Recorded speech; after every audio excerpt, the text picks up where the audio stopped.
ازيكم يا حلوين؟ عاملين ايه؟ يا رب تكونوا بخير. النهارده ان شاء الله هنعمل معايا بعض اسهل الكيكات.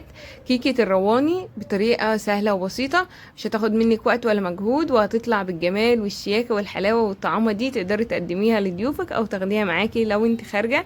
يلا بينا نشوف عملناها ازاي بطريقه سهله وبسيطه جدا. معايا عدد 4 بيضات بدرجه حراره المطبخ، هضيف عليهم 2 باكو من الفانيليا او نص معلقه صغيره.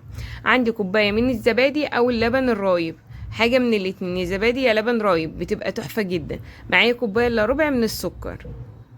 هضرب كل دول مع بعض كده كويس جدا عشان السكر بتاعي يدوب، وكمان الرايب اللي انا ضفته او الزبادي يفك خالص. بنضربهم مع بعض بالمضرب او بنعملهم في الخلاط، مفيش اي مشكله. تمام. اضربهم كويس وبعدين بنزل عليهم بنص كوبايه من الزيت. مقاديرها بسيطه جدا، نص كوبايه من الزيت. هنقلبهم مع بعض وبعدين هنبتدي ان احنا نضيف المكونات الجافة بتاعتنا. معايا كوباية من الدقيق، كوباية واحدة بس، طبعا الكوباية واحدة بعاير بيها.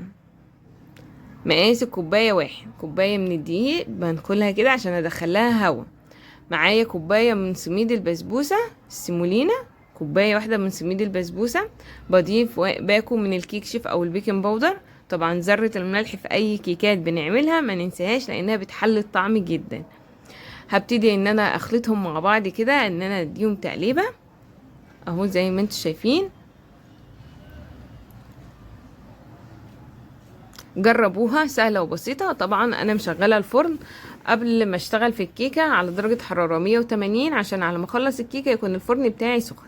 معايا بقى كوباية الا ربع من جوز الهند، كوباية الا ربع من جوز الهند المبشور زي ما انتم شايفين كده. ببتدي ان انا اقلبه اهو.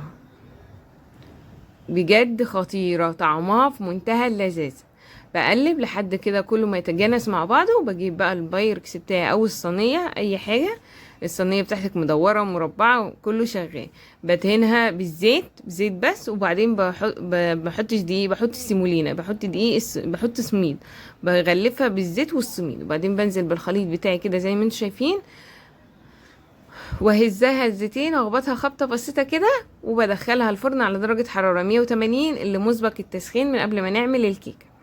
تاخد حوالي من ساعة الا ربع ساعة في الفرن. نعمل الشربات بتاعنا. الشربات عبارة عن كوباية ونص من السكر، عليهم كوباية ونص من المية. بعصر عليهم نص ليمونة اول ما يغلي. بيسيبه يغلي قد ايه؟ هم 5 دقايق وبطفى عليه. يكون السكر بتاعنا داب والشربات بتاعنا خفيف. هو ده اللي احنا محتاجينه. بس ما بولعش على الشربات الا بعد ما بدخل الكيكه الفرن ب10 دقايق عشان عايزه الشربات بتاعي سخن.